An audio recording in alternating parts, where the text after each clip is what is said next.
My relatives never understood.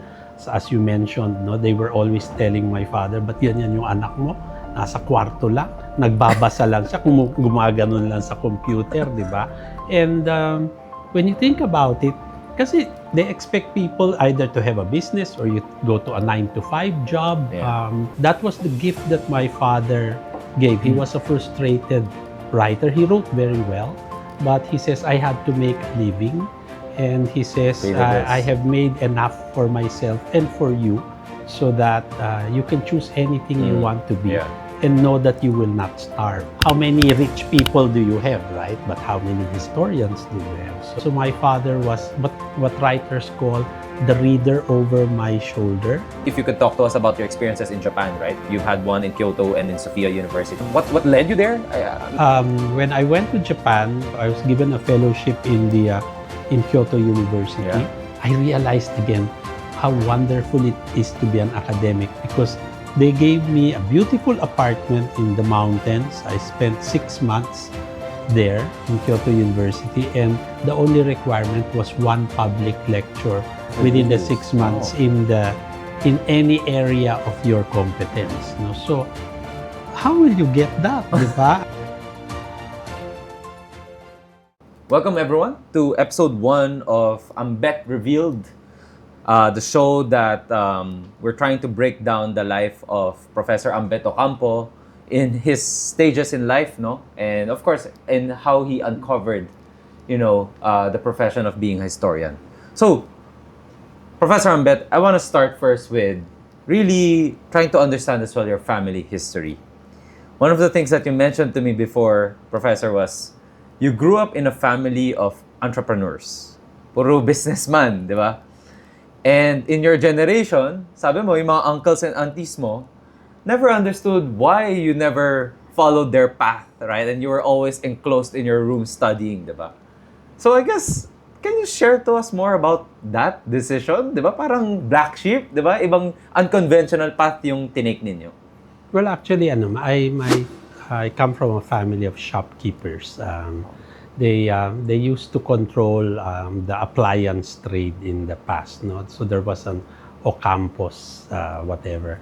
But it was my father who was actually black sheep in the sense that he didn't follow the mold of all the others. Oh. And my grandfather actually sort of disowned him because he took on a job, taught in university.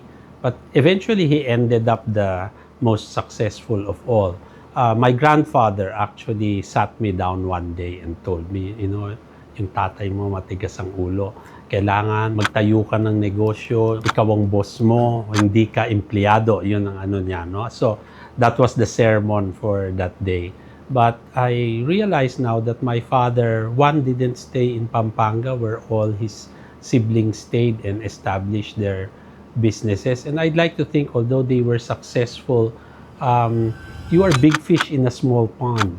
So my father going to Manila, etching out a career in engineering, made him different. Now my father, I was told later by my aunts, was the guy who actually made their money. He made his first million shortly before the war, making whiskey in their bathtub, and then they would sell it, no, and so he would design everything, no, the labeling, etc.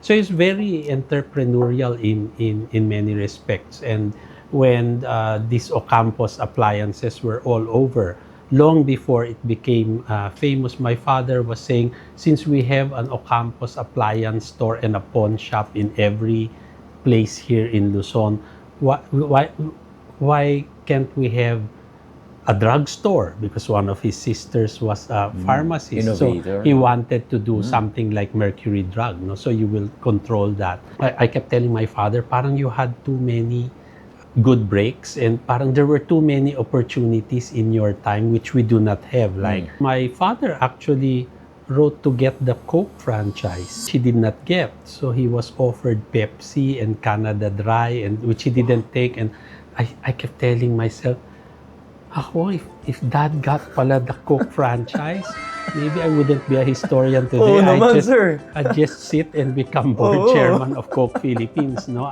So COO. he was very interesting in that way. Like when he was a professor in the College of Engineering in the University of the Philippines, they got a concession from the university that they would open a consulting business. So they were not contractors, they were engineering consultants. So you had to go through them to go over your plans. And because he was like that, the business became very big, no? And you actually had two secretaries of public works. Consunhi was in UP Engineering. Alfredo Wino was another one.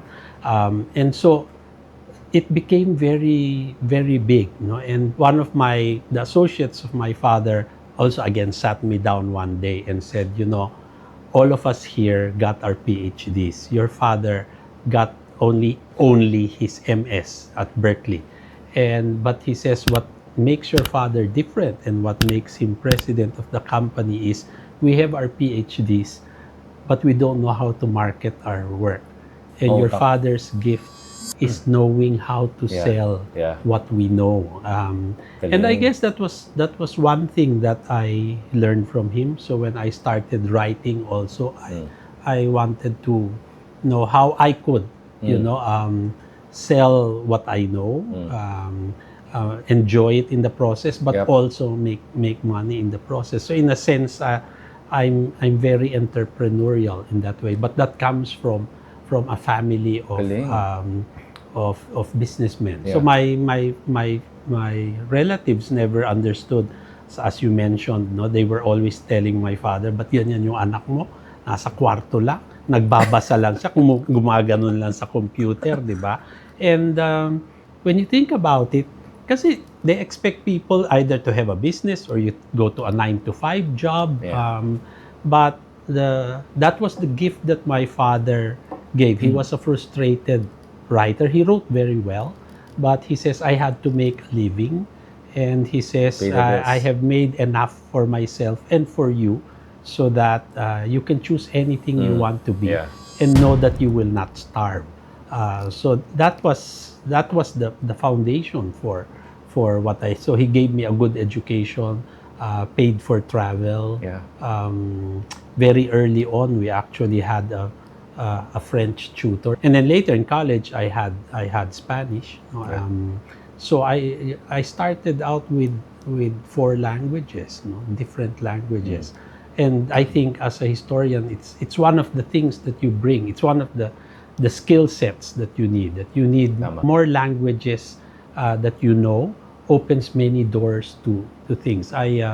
When I was teaching in Japan, one of my weekly things in Tokyo is I'd go to a place called Jimbocho, which is the book town. And when you go there, it's an area that's full of, it's just second-hand books. It shows you that the Japanese are a reading people. And I would enter these stores and I realized everything is translated here. Freud, Einstein, Shakespeare. They don't read it in the original languages. They read it in translation, and yet it is there. And I realized when I entered these stores that so much knowledge is close to me because I could not read the language. So I realized that language is like a key that opens doors to many things. So that part of my life, my childhood, my travel, that was actually made possible by my father, who actually delighted in what I was doing. But many years later, during one family reunion, I remember the Archbishop of Pampanga telling my uncles and aunts within hearing distance, saying something like, "You think you will be remembered because of the money that you make or how successful you are in business?" And then he pointed to me and he said, "Ang magdadala ng pangalan ng pamilya niyo yan." And when you think about it, di ba? Books are forever, knowledge are forever. How many rich people do you have, right? But how many historians do you have? So it's a niche market, and I'd like to think that these are things that people should think about. Because when you think Ocampo right now, ikaw yun, sir. Honestly, I mean, Well, there's Rico Ocampo, my most yeah. famous cousin. But I would think you go, hand in hand we're already, the same. We're the same, no? But he has a different world. No? Yep. He's entrepreneurial. He's very social. No? Yep. But we have our own worlds. No? So where do you think did your thirst for learning, earlier you were talking about language being the key to learning all about these things. Where do you think that came from? No? Is it a thing from your father as well? Yeah, na it's talagang maalam siya, di ba? Kasi out of all of these people, business talaga, profit, di ba? Benta. Ikaw, sir, your priority is learning, di ba? Your priority is unlocking all of these Well, knowledge. my father actually was a reader. So one of well, I wouldn't say weird things. One of the exceptional things was I grew up in a house with books. And in many Philippine homes, there are no books, diba? What little books you have are the textbooks you didn't want to throw away from college or an outdated encyclopedia. But I had books, no? And with my father growing up, also to train us, if I asked for a toy, he had to make a decision. You could get a no, but if I asked for a book, you never get a no for a book.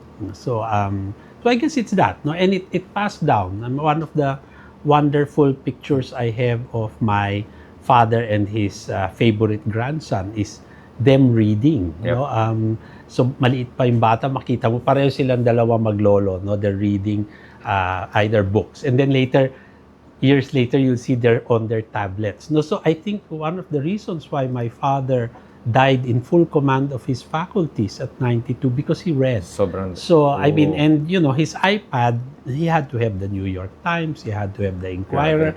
I mean, he read everything that I read. No, he would comment on everything I wrote, and that's why, in a sense, also my father was what writers call the reader over my shoulder. So when I would write, I would write for him, or I would say, kung hindi maintindihan ng tatay ko to, hindi maintindihan ng ibang tao. So that's why even the way that I write was always conditioned so that it's accessible. Got it. My father can read it. So when he died, another person took over. He was a historian named Benito Legarda, very sharp historian, and he's not even tech savvy. So his secretary will type out the letter and then they'd scan it and then they'd send it. But he would comment on everything I wrote. Parang, I think you're wrong here. You did not mention this. And so he became the other reader over my shoulder. Ganda. So it's important to have people like that in your life, in your career. That helped you even before you became what you were. Thank you to the dad of Professor Ambeth, right? Which helped shape him who he is today, no? Sir, I think one thing that I'm still trying to find is, from your family ba sparked your interest of pursuing history? Later, punta natin early life and education mo and whatnot, right? Is it part of your family or galing ba sa ibang tao that gave you that idea? Diba? Why not a historian life, a historian career? Well, actually, I'm not a history major. No, when I went to Ateneo, I first enrolled in Poli-Sci and realized it was not for me. So I moved to interdisciplinary studies, and I remember the chair has to sign you off, right? And the chair talked to me and said, "Why are you leaving Poli-Sci for IS?" And I remember her saying, "Nobody wants an IS major." Wow. And I replied, I said, "No one wants a Poli-Sci major either." But we were the first batch of interdisciplinary studies in Ateneo. When today it's more organized, but in my time, because it was new, we could get any course from any part of the university. So if you look at my transcript, it's weird kasi there's film, there's the normal things, there's biology there's physics, but when you look at it, because you could get from all over, it made you human, it filled up, no? And I'd like to think that all writers, in order to write, you have to read, and you have to read a lot. if you have nothing up here, there's nothing to, you cannot give what Exactly. you do not have, right? I was reading a lot, but the history came later. I didn't become a historian until I started writing. I was always interested in history, and I started writing at the tail end of the Marcos period for a Marcos paper called the Daily Express. Wow. And they allowed me to write history because history is safe, not political. But then I realized that you can actually comment on the present by using the past. Exactly. And at the time also, all history that you would read was boring, di ba? It's always, facts, who, what, when, where. And I became the historian that I was because I was writing not for academic historians. I was writing for a Sunday magazine. You need to engage, and you need to entertain, and you need to educate. So it's these three things, no? So it formed the way Trabaho in din. which I write, which is why in the very beginning, and that's the funny thing, it goes full circle in the very beginning, because I was writing about what? Personal lives of our heroes, because we only see them as monuments, and then you're suddenly saying that they had bad breath, or they were bad lovers, no? So the academic historians were very upset and called my work chismis. So it's funny that 40 years later, that comes full circle, and I'm the one who has to say history isn't gossip, right? So the history came almost naturally because because of what I read. But there were three people who actually moved me towards where I wanted to go. No, the first was Doreen Fernandez, who was my English 11 teacher. No, that was the English honors class in Ateneo. She writes about the food, right? She wrote Yeah, about there you go. food. We became friends even after class. So she was the one who got me writing. And then for my Philippine Lit paper, I interviewed a writer, an old writer named Emilio Aguilar Cruz, whose son established what Cafe Adriatico and all those things. Yeah, So of course. I met him, no, and this man had never even finished college, no, but he became he became a diplomat. He was our ambassador to UNESCO, editor of the Manila Times, etc. So it was from this man that I learned curiosity, to be curious about things and to write well. And then I met Teodoro Agoncillo, the late nationalist historian, and it was him that gave me academic rigor, to know, to do research, to have an opinion on everything, and an opinion which is based on fact. And these three people actually, just by knowing them, moved Sort me of formed into you. moved Yeah. me into the way that I think, Sir, I was listening to one of your talks, and you talked about, people going to college, always nagpo-focus sila on where to go. Pero in reality, maybe in that 4 years, it's actually you trying to find out where you truly belong. belong, Yeah, right? yeah. In the 4 years that you've had in Ateneo, do you think that's what happened to you? No, being able to interview these people, unti-unti, 'di ba? Doing interdisciplinary and taking up these different classes, 'di ba? Slowly formed you to truly follow that path, no? Would you say? Probably, yeah. But most of my real education came from UP. So at some point, okay. I would just go to Diliman and sit in classes, no? And I would choose the professors I wanted to sit in. And the nice thing about it was, since I'm not enrolled, so I don't have to pass a test, no, or pass a course. So you go just because you want Libre to. pa ba nun, sir? Ang pag-sit-in? Well, pag kinausap mo naman sila, libre, Okay. di ba? Kasi wala namang credit yun. So I'm not even enrolled as an Yeah. audit student. But the teachers liked me more because I was more interested than the people who are actually enrolled for a course. So when you went to UP had all the name professors, the people we would read about. They were all there. So I sought them out, sat in their classes, talked to them in the old UP Faculty Center, and that's how I filled up the well. No, so Doreen Fernandez used to say that the mind is like a well. You draw water from it, but it dries up and it has to be replenished. I agree. And what replenishes that is really reading, travel, and conversation. So if you read a lot, it fills up the well. You travel, you see more things, experience things, it fills it up. And most importantly, it's actually conversation because you don't learn by yourself. I agree, sir. Sir, would you say Dr. Doreen Fernandez was your inspiration to your undergraduate thesis, no? Hindi ko alam, sir, please fact check me, no? You wrote about food in Pampangan culture. Siya ba yung naging inspirasyon yun? I mean, you told me, sir, your dad was a Kapampangan, right? Or was it your dad, diba?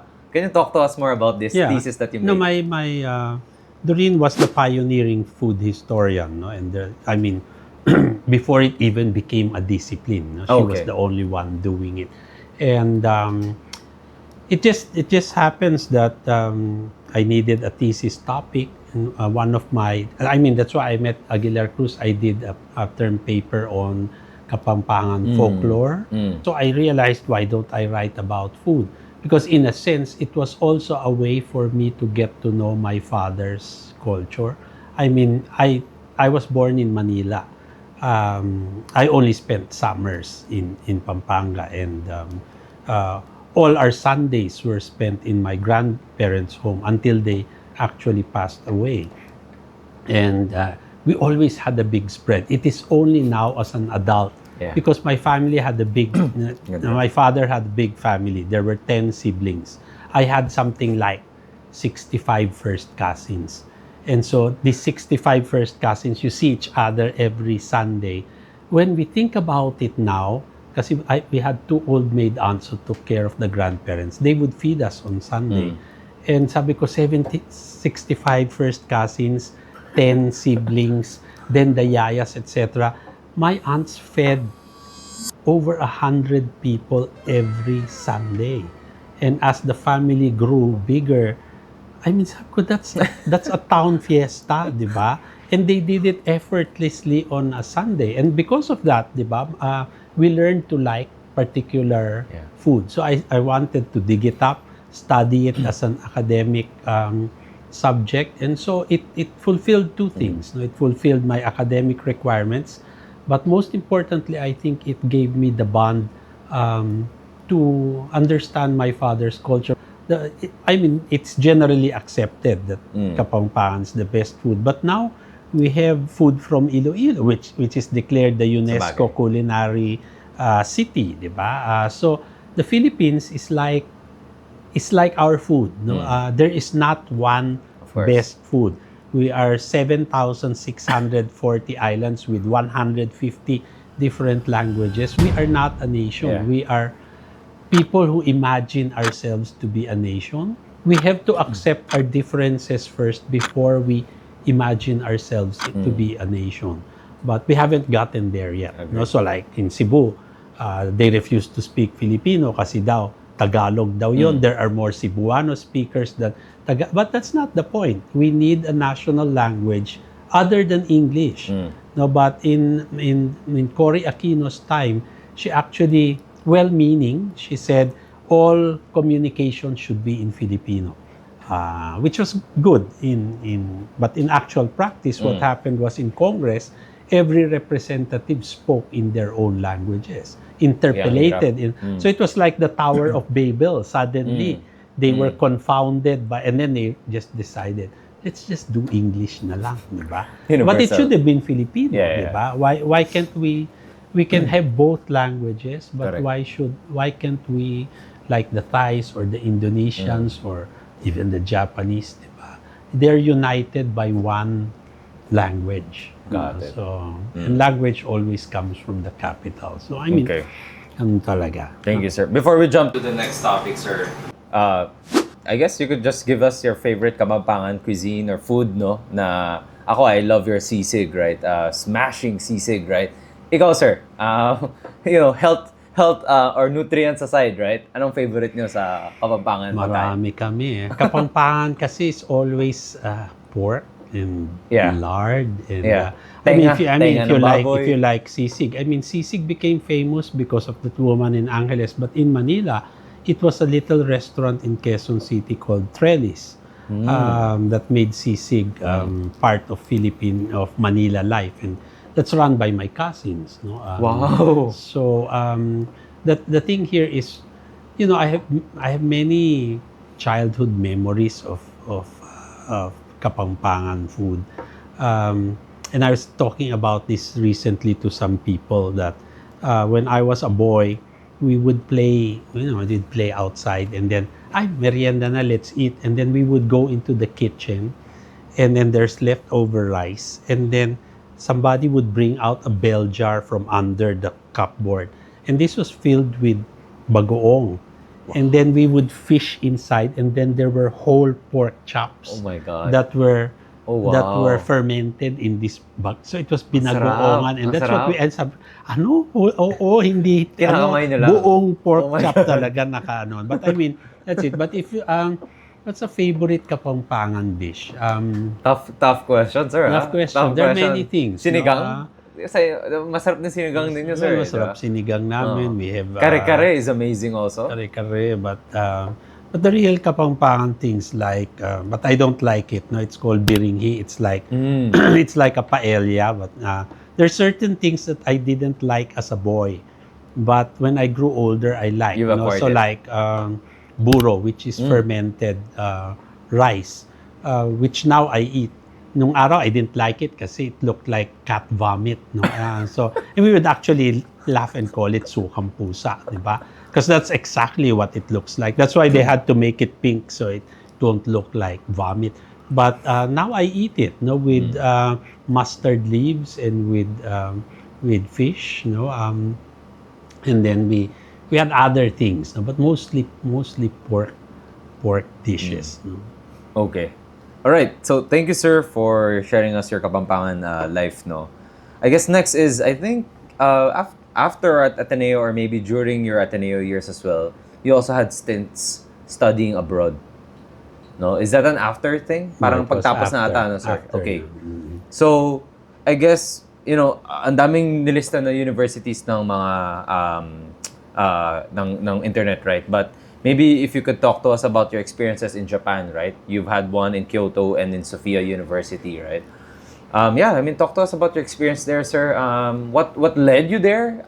I'm not sure if you were a fellow already or nag-aral ka rin talaga truly doon, sir. No, actually, it was one of my my first fellowship was almost after college. No, I was invited by the director of the Goethe Institute. And I said, what is this about? So he gave me merienda. Then he pulled out a map. And then I said, what is this? And this is a map of Germany. And I said, so what about it? And then he says, where do you want to spend Christmas? Wow. And then I said, why? And then we'll send you to either of these Oh my Goethe God. institutes. Wow. To do what? And they said, to study German. And so, but I don't know any German. Then that's why we're sending you. So they send me to study basic zero-level German. No? So I went for 3 months. No? I asked for a place called Freiburg. The director actually said, I'll choose na lang for you. Para hindi mo alam. Don't go to Berlin. Don't go to Bonn. You go to Freiburg, which is the Black Forest area. So it's very beautiful, he says. And then you are, from your school, you are 40 minutes to Basel and 2 hours to Fribourg, which is in France. No? So Okay. you have 3 countries within a train radius. And then he says, don't take it seriously. Friday, you just go around and then you come back on Enjoy. Monday. So just enjoy, which is probably why I didn't learn German. But I didn't learn German because I think this was part of the propaganda of what was then West Germany. So remember, Germany was divided, communist East and Western. And so they would send us to study German. And then after that, we will visit the wall. No? So of course, when you go that, you cannot write anything positive about it. Right? And all my classmates were journalists from other difficult countries, mostly Latin American countries. So I gravitated to them. And eventually, I spoke more Spanish than German. No? And I'd spend my weekends with a friend in Basel. So I'd go to Switzerland for the weekend. And this was one of the funny parts, that because the Swiss taxed their goods so much, so it was expensive. So my friends would ask me to buy their groceries in Germany, and when I'd come, I'd bring them. So one day I went through the customs, then they saw all the grocery goods, and then, what is this for? I'm spending a weekend here with some friends. And then the customs officer spoke to me in German, and then I just answered without thinking. I answered him in French. And then so he shifted to French, asked me another question, then I answered in English. And then he says, "What language do you want to be interrogated in?" And I said, "No, it's the first language that comes out." No? So that's why I had some German. So in Ateneo, I already had 12 units of Spanish, which was removed after 86. And then I had 6 units of French plus my childhood French. So I had those 3 languages already. When I went to Japan, it was much later. I was given a fellowship in Kyoto University. Yeah. I realized again how wonderful it is to be an academic, because they gave me a beautiful apartment in the mountains. I spent 6 months there in Kyoto University, and the only requirement was 1 public lecture within the 6 months in any area of your competence. No, so how will you get that, di ba? I mean, so anyway, but I didn't learn Japanese. That was my problem. I had free Japanese lessons. I didn't do that. So after Kyoto, I got invited to Tokyo, to Sophia University, met the professors there. Eventually, they also offered me another fellowship, but this time to teach. So they said, in Kyoto, you're just researching, but here, can you teach? Dito mas matrabaho. So I taught there, which was great to be able to teach Philippine history to Japanese students. And the students liked me so much that I stayed for 3 semesters, and they actually offered a tenured position at the time. But I mean, it was my crazy nationalism that made me want to come back. I should have taken that. But it's that. No? So I did not learn Japanese also, because in Tokyo, there was no office for me in the Southeast Asia department. So the only available office space was in the Hispanic department. So every lunch, the Japanese professors could not speak English, but they spoke Spanish. So ganun na naman, nag-Spanish na naman ako. No, so I realize now that internationally, Mandarin and Spanish are the languages to take. Because there are so many people you go to New York and you have cab drivers who don't speak English, but they'll talk to you in Spanish. No? So I realize, and I always tell people, if you have to study 2 languages, it should be Mandarin or Spanish. Simply because there's so many people around who speak those languages. So Japan was a wonderful experience because it's a beautiful country. I was healthiest when I was in Japan, although my liver function went well because I drank every night, including with my students. Oh, no. My host professor used to tell me, don't go out drinking with your students, baka ka ma-sexual harassment, etc. Sabi ko, no, the girls drink more than me. Sabi ko, so they have to watch me nga when I get drunk. But I didn't get drunk. But I learned to drink many things. No, I like sake, I like shochu. Shochu because I thought it was healthy kasi it's sweet potato. It's yung pala the alcohol content is higher than sake or beer. No, so when we took our annual physical in Tokyo, my liver function was not doing very well. So it helps, no? So it's also living in other countries that has enriched me, and this isn't going to Hong Kong for a weekend or going to Korea but actually living for an extended period, meaning at least 3 months, because then you have to learn how to use the grocery, take public transport, and get immersed in a culture. No? So tourists kasi are different from travelers because a tourist goes and Sees the oftentimes highlights. sees the highlights and Exactly. comes back and he or she is exactly Oh. the same. But a Ah. traveler immerses in that culture and therefore you contribute to the host culture and you are also changed by that culture. So when you come back, you're not exactly the same. You bring back something Ganda nun, sir. from that country. You know? So and I was lucky to have had that not only in Japan, when I taught in the University of Michigan, when I took my post-grad studies in London. So it was a way for me to immerse in other Yeah. countries, in other cultures. If there was one thing, sir, na you being a traveler in Japan for these X months, global perspective that you brought home with you, no? Pag iba ng tingin sa buhay, right? Would there be anything that you truly learned from the Japanese culture, no? Na Too many things. Too That's many why things. I'm very unhappy. I mean, Parang na-shaded ka, Tokyo sir, is no? always my happy place, no? Because Oh, wow.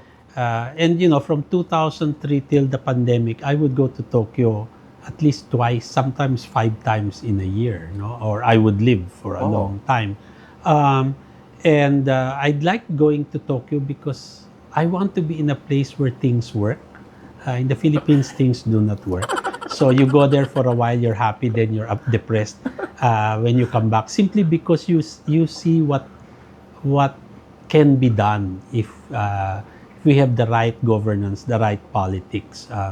You know, you have public transport that is okay.